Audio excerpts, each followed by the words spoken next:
आणि आम्ही आता हे शिष्टमंडळ जे आम्ही आलोय ते पक्षानं आम्हाला पाठवल्यामुळेच आलोय ना, त्यामुळे यामध्ये अजिबात असा काही अर्थ नाही आणि तुम्ही काहीतरी चुकीचं सर समोर बघा, सर समोर भेट घेतली. या भेटीकडे नेमकं कसं पाहता? पार्थ पवारांनी जे विधान केलं होतं त्याबद्दल दिलगिरी पण व्यक्त केली आहे. नाही, रोहित पवार भेटले ही त्यांची स्वतःची बरोबर आणि ते दादांचे पुतणे असल्यामुळं ते प्रदेशाध्यक्षांना भेटले असतील आणि त्यांनी विनंती केली असेल, त्यामध्ये गैर. शरद पवारांनी पण सुप्रियाताईंनी देखील आवाहन केलंय काँग्रेसला, काँग्रेसच्या हायकमांडमध्ये की अशा पद्धतीने निवडणूक. हे बघा, पवार साहेबांनी त्यांची भूमिका सोशल मीडियाच्या माध्यमातून म्हणजे आपल्या माध्यमातून व्यक्त केली. सुप्रियाताईंनी त्या पद्धतीनं त्यांची भावना व्यक्त केली, रोहित पवारांनी केली. हे कुटुंबाचा एक भाग म्हणून निश्चितपणानं त्यांच्या ज्या भावना आहेत त्या त्यांनी व्यक्त केल्या. पण अशा तुम्ही तुमची भूमिका मांडल्यानंतर हर्षवर्धन सपकाळ तुम्हाला काय नेमका शब्द दिला?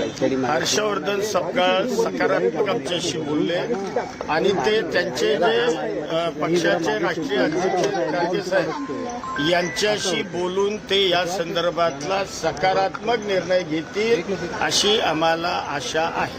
काँग्रेसची भारत मंत्रिणी करावं 3 वेळा सुमित्रा पवारांनी केला, मुख्यमंत्री केला. हे बघा, ही जी निवडणूक ज्या पार्श्वभूमीवर होते, दादांच्या अपघाती जाण्यानं ही पोटनिवडणूक झालेली आहे, त्यामुळे एक वेगळ्या प्रकारची भावना लोकांच्या मनामध्ये, आमच्या मनामध्ये. आणि याकरता जर आम्ही विनंती काँग्रेसला करत असू, बरं काँग्रेस हा सुद्धा राष्ट्रीय त्यांना आम्ही ती विनंती करत असू, तर यामध्ये गैर असण्याचं काय कारण? पण काँग्रेस पार्थ पवारांनी हे वक्तव्य करायला लागत त्याच्यामुळे काँग्रेसचे नेते नाराज झाले नाही असं काही वाटलं. आणि या संदर्भामध्ये स्वतः हर्षवर्धन सपकाळांनी त्यांची भूमिका याच्यापूर्वी स्पष्ट केली. पण माघार घेतली जाईल, आता उमेदवारी माघार घेईल काँग्रेस आणि किती वाजेपर्यंत? आम्हाला सकारात्मक निर्णयाची अपेक्षा आहे.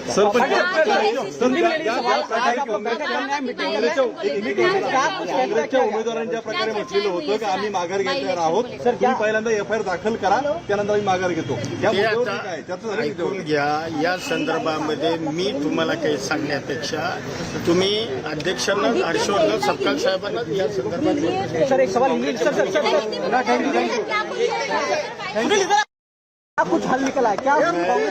एनसीपी की तरफ से सना मलिक आपल्या सोबत महाराष्ट्र प्रदेश राष्ट्रीय कांग्रेस के अध्यक्ष हर्षवर्धन सपकाळ साहब से हमारा सदस्यमंडल उनसे मिला और हमने कांग्रेस का जो कैंडिडेट उन्होंने वहाँ पे खड़ा किया है वो विड्रॉ करने के लिए हमने उनसे विनती की. कांग्रेस पॉझिटिव्ह निर्णय लेगी ऐसे हमें आशा है, ऐसे हमें आशा है. ये जो चर्चाएं हुई वो पॉजिटिव हुई है, अभी मैं आपको नहीं बता सकता. लेकिन कांग्रेस सतपाल साहब की तरफ से क्या फैसला है सर? क्या उन्होंने कहा कि उनको जो पक्ष श्रेष्ठी है वो अपना निर्णय देंगे और बाद में जो प्रदेश अध्यक्ष आपको बताएंगे. ठीक है.